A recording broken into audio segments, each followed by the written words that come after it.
मार्गशीर्ष प्रतिपदेचा पहिला दिवस म्हणजे या दिवशी देवदिवाळी साजरी केली जाते. देवदिवाळी ही ग्रामदैवत, कुलदैवत यासाठी व पितरांसाठी असते. या दिवशी मल्हारी नवरात्रसुद्धा सुरू होत आहे. लक्ष्मीची कृपा व्हावी, आपल्या घरामध्ये आर्थिक प्रगती होवी, त्याचबरोबर आपल्या घरातील सर्व जे काही सदस्य असतील त्यांची प्रगती व्हावी, कुटुंब हे एकत्रित राहावे, त्याचबरोबर ऐश्वर वैभव यामध्ये नांदावे, यासाठी लक्ष्मीची कृपा होण्यासाठी नेमके कोणकोणते उपाय या दिवशी आपण करणं गरजेचं आहे. त्याचबरोबर आपल्या घरातील दुःख दारिद्र्य हे नष्ट व्हावं यासाठी आपण सदैव प्रयत्न करीतच असतो. पण त्यामागे पण आपल्या नशिबाची साथ असणं तेवढंच महत्त्वाचं आहे. या व्हिडिओमध्ये तुम्हाला ह्याची जरूरच माहिती भेटणार आहे. त्यासाठी जर तुम्ही चॅनलवर नवीन असाल तर चॅनलला सबस्क्राईब करायचं अजिबात विसरू नका. आणि नेमके लक्ष्मी कृपेसाठी आपण नेमके कोणकोणते उपाय केले पाहिजेत, कोणकोणत्या गोष्टी उद्या केल्या पाहिजेत, यासाठी हा व्हिडिओ संपूर्ण पहा. चातुर्मासामध्ये दिवाळी येतच असते, बरोबर. त्यानंतर चातुर्मासामध्ये दिवाळी लक्ष्मीपूजन आपण करत असतो.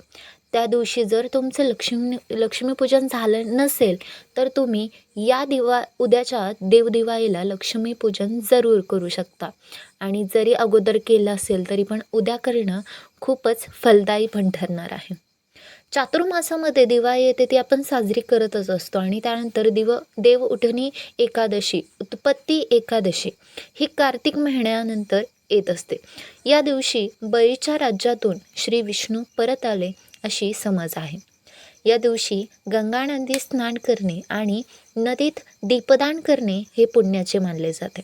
बघा, गंगा नदीत स्नान करणं प्रत्येकाला पॉसिबल नाही आहे. मग त्या आपल्या घरामध्ये जर तुम्ही गंगाजल आणून ठेवलं असेल तर त्या गंगाजल हे अंघोळीच्या पाण्यात तुम्ही मिसळू शकता.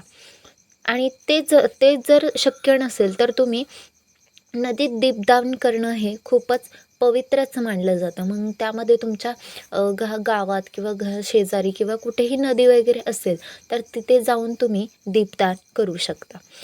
काही ठिकाणी कार्तिक पौर्णिमेला देवदिवाळी साजरी केली जाते व काही ठिकाणी मार्गशीर्ष प्रतिपदेला म्हणजेच मार्गशीर्ष महिन्याच्या पहिल्या दिवशी दिवाळी ही साजरी केली जाते.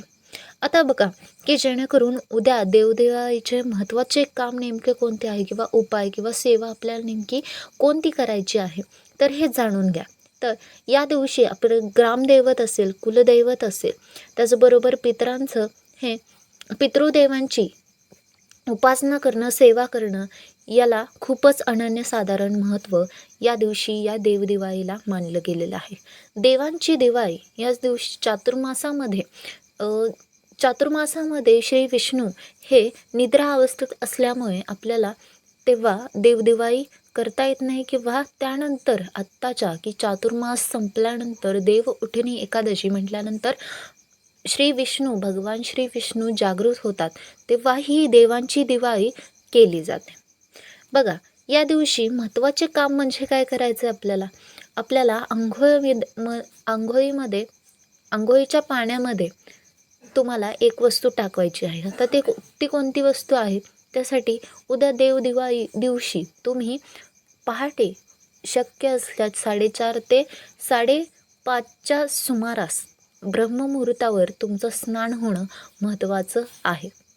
कारण ज्या काही गोष्टी असतील त्या महत्त्वाच्या गोष्टी ह्या ब्रह्ममुहूर्तावरच संपन्न होत असतात.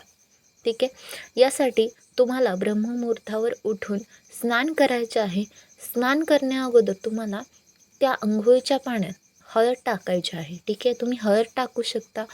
त्याचबरोबर हळद ही धनसंपत्ती असेल किंवा लक्ष्मीला आकर्षित करत असते. जर तुम्ही हळदीच्या पाण्याने स्नान करत असाल तर तुम्हाला वैभव प्राप्त होत असतं. त्याचबरोबर लक्ष्मीसुद्धा तुमच्याकडे टिकून राहत असते. यासाठी तुम्ही हळद टाकून स्नान करू शकता. त्याचबरोबर गुलाबजल असेल तर गुलाबजल टाकूनसुद्धा तुम्ही स्नान करू शकता. आता सकाळी पहाटे उठल्यानंतर स्नानविधी आटोपल्यानंतर तुम्हाला महत्त्वाचं काम म्हणजे तुमच्या घराच्या उंबरठ्यावर हळदीचे लेपन करायचे आहे. त्या अगोदर काय करा, एक पाणी घ्या, पाण्यामध्ये गोमूत्र टाका. त्याच्यामध्ये जे काही मीठ असेल तर मीठ तुम्ही टाकू शकता थोडंसं. आणि त्या गोमूत्राच्या पाण्याने तुम्हाला उंबरठा स्वच्छ धुवून घ्यायचा आहे. तुमचा मुख्य दरवाजा त्याच्यावर पाणी शिंपडायचं आहे. जास्त तुम्हाला शक्य नसेल पूर्णपणे तो दरवाजा धुवायचा, तर तुम्ही फक्त त्याच्यावर पाणी शिंपडू शकता. आणि तुमच्या घराच्या अंगणात तुम्हाला ते गोमूत्राचं पाणी शिंपडायचं आहे. त्यानंतर उंबरठा धुतल्यानंतर त्यावर हळदीचं लेपन करायचं आहे.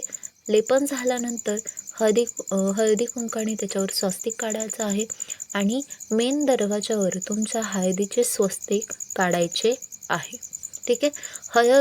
हळद ही आपल्या म्हणजे घरातली नेमकं उंबरठा किंवा मुख्य दरवाजा हा मेन आकर्षक असावा. त्यामुळे लक्ष्मी आपल्या घराकडे आकर्षित होत असते. यासाठी ही सेवा उद्या तुम्हाला करायची, हे महत्त्वाचे काम तुम्हाला उद्या करायचे आहे.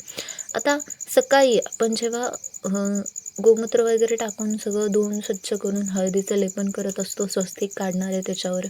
त्याचबरोबर तुम्ही तिथे रांगोळी काढू शकता. मस्तपैकी रांगोळी आपल्याला काढायची. त्यानंतर त्या तुपाचा दिवा तुम्हाला लावायचा आहे. बघा, शक्य असेल तर तुपाचा दिवा साहजिकच लावा, कारण तुपाचं खूप महत्त्व आहे आपल्या हिंदू संस्कृतीमध्ये. गाईच्या शुद्ध तुपाचा तुम्ही दिवा लावा. जर तुपाचा शक्यच नसेल तर तुम्ही तेलाचा सुद्धा दिवा लावू शकता. आता हा तेलाचा दिवा तुम्हाला सकाळी लावायचा आहे आणि सकाळी त्याचबरोबर संध्याकाळची जेव्हा तुम्ही देवपूजा करत असता तेव्हासुद्धा हा संध्याकाळी तुम्हाला तुपाचा दिवा लावायचा आहे. आता तुपाचा दिवा लावताना तुम्ही उंबरठ्यावर लावू शकता किंवा तुमच्या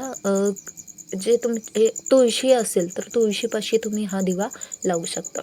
तुपाचा दिवा संध्याकाळच्या टायमिंगला किंवा सकाळच्या टायमिंगला लावण्याने लक्ष्मी ही प्रसन्न होत असते. लक्ष्मीची कृपा ही तुमच्यावर होत असते.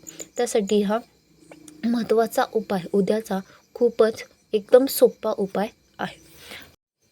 उद्यापासून मार्गशीर्ष महिन्याला सुरुवात होत आहे. मार्गशीर्ष महिन्यामध्ये मार्गशीर्ष गुरुवारचे व्रतसुद्धा सुरू होत आहे. त्याचबरोबर मल्हारी मार्तंड श्री खंडोबाचे हे 6 दिवसांचे नवरात्र पण सुरू होत आहे.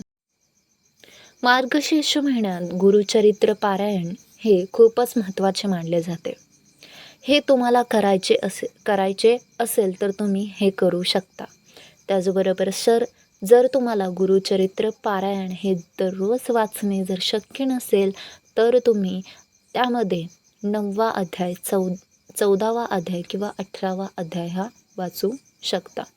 बघा, आपल्याला कोणतेही काम करताना आपल्याला कोणता ना कोणता तरी संकल्प करावा लागतो, की हे जे काय आपण उपाय करत असतो तेव्हा तो उपाय करताना तुम्हाला तो संकल्प करणं महत्त्वाचं आहे, की तुमच्या घरामध्ये आर्थिक प्रगती व्हावी. घरामधले जे काय वादविवाद आहे, संकटे आहे, दुःख आहे, दारिद्र्य आहे ते निघून जावं आणि कायम लक्ष्मी आपल्या घरामध्ये टिकून राहावी, यासाठी आपण हे उपाय करत असतो.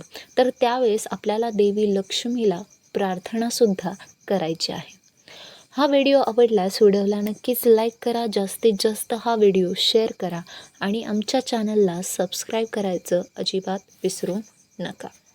धन्यवाद. श्री स्वामी समर्थ.